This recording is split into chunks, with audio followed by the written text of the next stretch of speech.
Hi everyone, and welcome back to another episode of Tiny Kitchen Cooks. Ding! Today we are going to make grilled steak fajitas. Now I've got two beautiful steaks here. They're both, I'll bring it to where you can see it, Thai Wagyu with a marble score of 5+. These are absolutely delicious.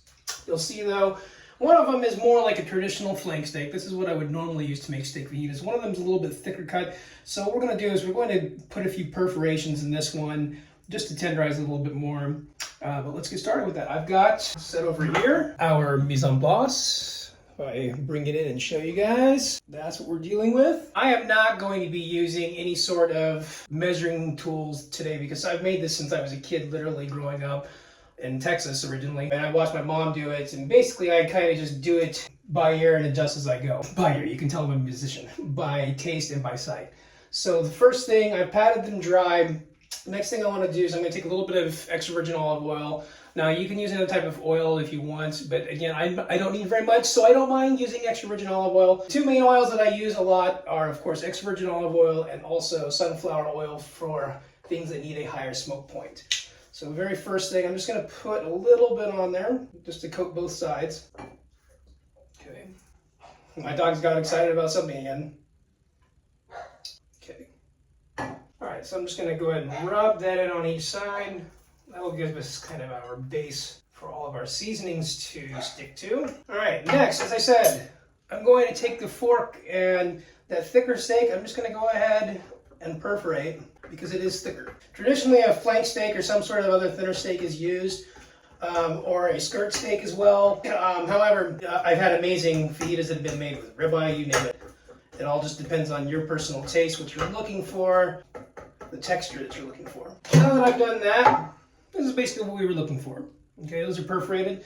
Next, we'll start seasoning once I wash my hands. One thing I did learn previously when working in a kitchen is, again, towel always goes at the waist level, never around your shoulder, like you see in Hollywood. Never. All right, so first we're gonna hit this up with some finishing salt. This is flaky salt. Now, typically I also like to use Himalayan salt as well. It just depends on what you want, but what I do like about the flaky salt is that, or Fluida style, it goes by many different names, you can see it. You can see how much is going on there. So we're just going to take some, just go ahead and put plenty on both sides. I'm going to season one side at a time, just so that I only have to wash my hands once. Okay, that's our salt. Set that aside. Okay, next, you're going to think this is crazy, but it's going to take almost this entire bottle of cumin. Now, this is, at least over here, standard size of 45 grams or about 1.6 ounces roughly, something like that. So, like I said, if I had to guess, this is probably somewhere around 10 or so tablespoons, something like that. I'm just guessing. I'm going to go ahead and put that all over because cumin is where in my opinion, the main flavor is going to come from for this. So, like I said, you just want to cover the entire thing. Don't be shy with it. Actually, that only ended up being about, I would say, 2.5 tablespoons, actually. Okay, next, of course, nothing would be delicious without some nice fresh cracked black pepper. Just put enough on here to cover everything. I'm doing a little bit coarser grind than I would normally do. As you can hear, again, Rudy's excited about something. Again, I am not in a studio, I'm in my tiny kitchen, so it's gonna happen. Okay, so normal pepper, normal black pepper. Next, I like to use ground onion. If you want to substitute fresh onion, that's fine. Personally, I love the flavor of onion, but for me, I can't stand the texture. You'll see later when we go outside to cook the veggies that are going with this. Again, my family loves nice caramelized onions with this. I'm doing shallots instead just because I slightly prefer them. Okay.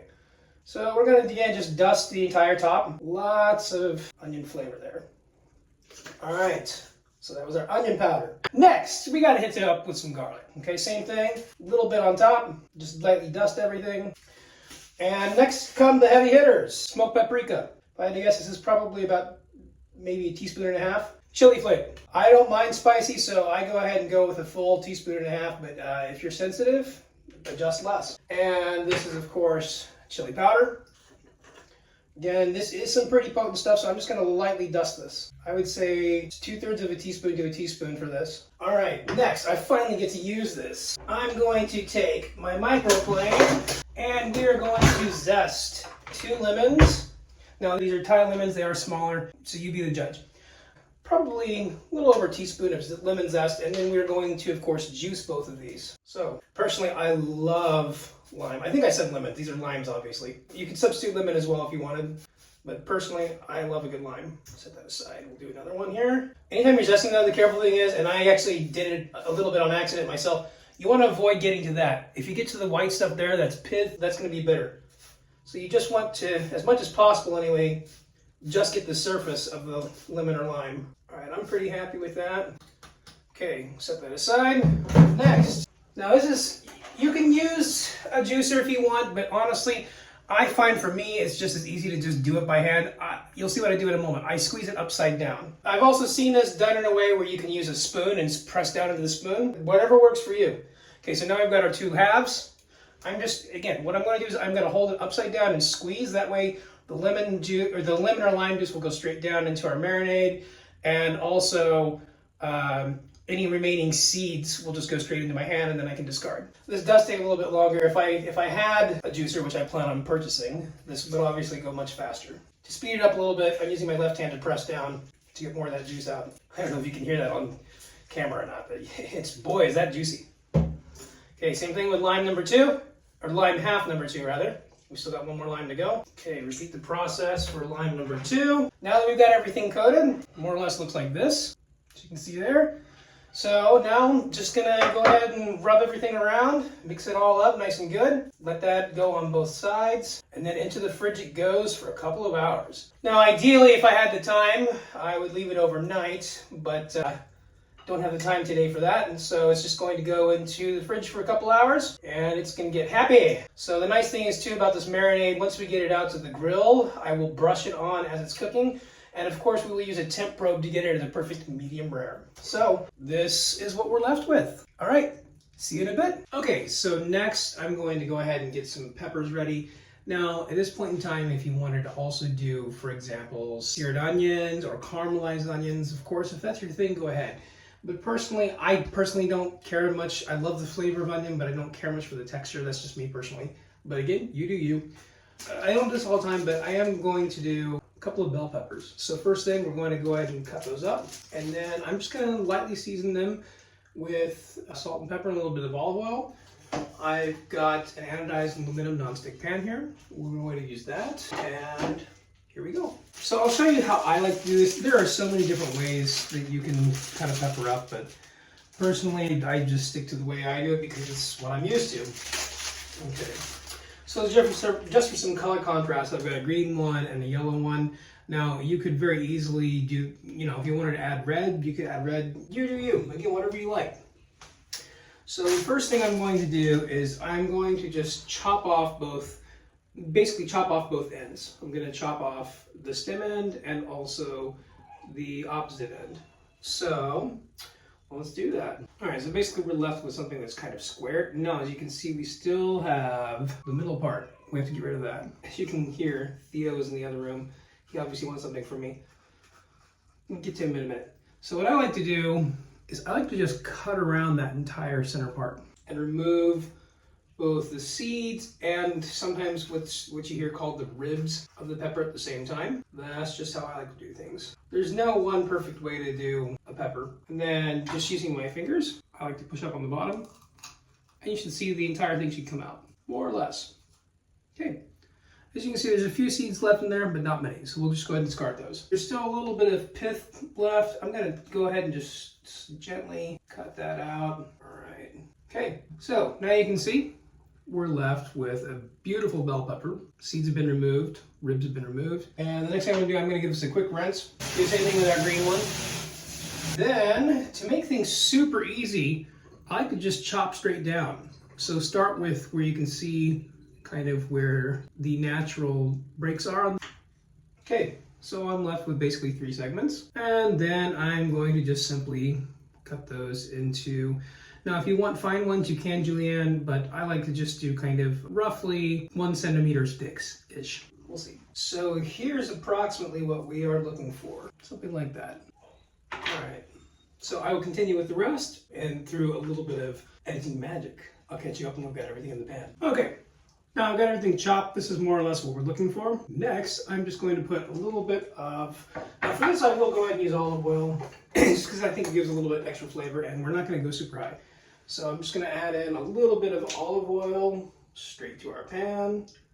This is probably, I don't know, maybe half a tablespoon-ish, something like that. Okay, let that heat up to about, again, my induction cooktops are metric, so we'll get that right at about 100. And as usual, I'm using my trusty silicone spatula. Okay, once you can start to just see the oil start to dissipate and move, that's when you can go ahead and give it a little toss, nice and even all the way around like this. And into that, we're just going to directly toss our peppers. Again, I want to start a little bit lower, we'll increase temperature a little bit. Now, first thing, salt and pepper, basic. That's it.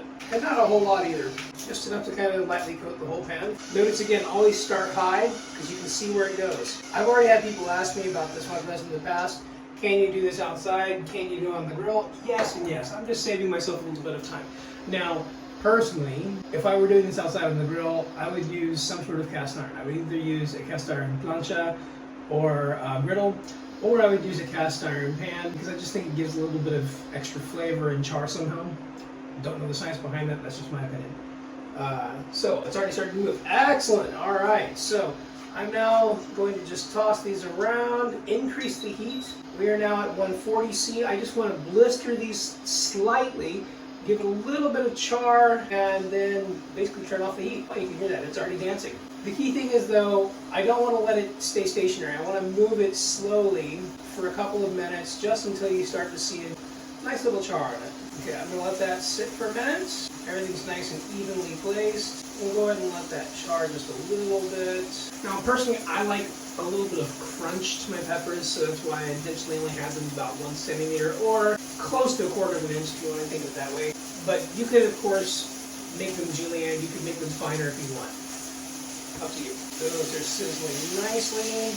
That pepper is starting to get a nice color. One pro to doing this outside would be that, again, it's not going to be any grease splash, but luckily I intentionally used a larger skillet because it's got higher side walls, so therefore it's going to splash less. Also, for those of you who have never used anodized aluminum before, it is a bit of a learning curve. I had to get used to it myself. Simply put, you can't use the same kind of temperatures that you would use for, well, first of all, non-stick should never go on high because it's going to completely destroy whatever coating you have, whether that's ceramic, whether that is whatever other kind of coating. Personally, most of mine are ceramic. It's going to just completely destroy that coating. So you should never put a non-stick skillet on high. That's one reason why I was attracted to these anodized aluminum. Simply put, they can withstand higher temperature and basically do all the same things. With that said, if you take care of your stainless can also be non-stick if you know what you're doing. And the same goes with cast iron. I just love cast iron. I use cast iron as often as possible. Okay, starting to get some color on these. To show you kind of where that's at. Not quite done yet, but nearly done. By the way, those of you watching, those of you that are familiar with Costco, which is an American wholesaler warehouse, first of all, love Costco. Every time I go back to the States, I always do at least one Costco run just to buy things. These happen to be Costco's brand. I'm not endorsing this. I'm not paid by them, by the way. I'm just telling you they're really good. These happen to be Costco's in-house brand called Kirkland Signature. If you're not aware of that, just look it up. Anyhow, I was able to buy these at one of my local supermarkets over here that has a collaboration with them apparently. So, as soon as I saw them, it was about the same price as what I paid in the States, so I snagged it. Alright, nice. I'm starting to get some beautiful blistering on this. That's what I'm looking for. So once you start to see a little bit of brown, I'm going to try to make this as close as possible. I don't know if you can see that, but you can see that it's starting to get a little bit of blistering on it. There's a little bit of color developing on the skin of the bell pepper. And here's one, for example, if I can bring that up. You'll see it'll also start to soften a little bit. This is what we're looking for. And also, some of the natural sugars in the bell pepper are starting to condense down, and I'm starting to get a little bit of that in the pan. Alright, so I'm going to turn down the heat again, back down to 100 C. Those are looking good. That's where I want them. I'll try to bring the camera over here so you can see that a little bit closer, alright? Here we go. This is more or less what we're looking for. As you can see, you've got plenty of charring on the outside.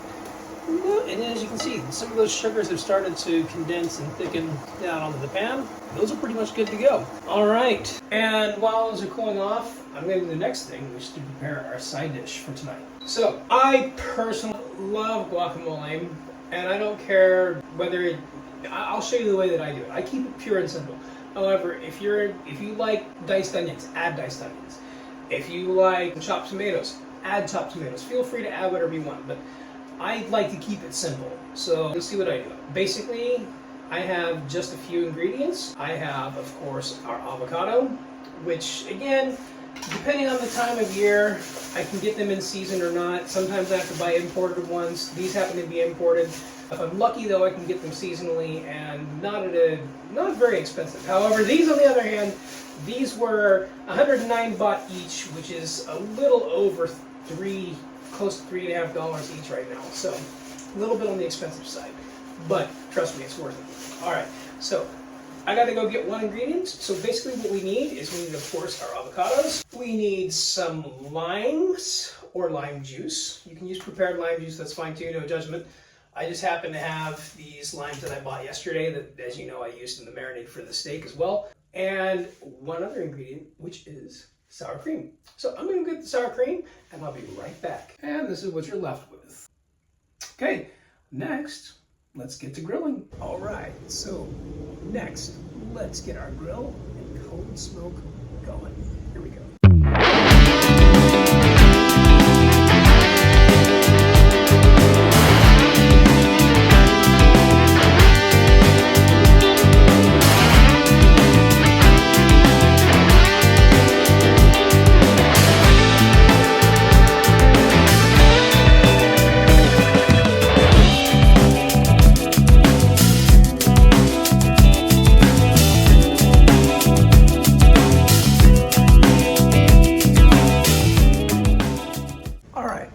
Obviously that took a little while, but trust me, it's worth it because I'm using lump coal, not charcoal briquettes, and this is a local tropical fruit wood, and trust me when I tell you, the flavor is amazing.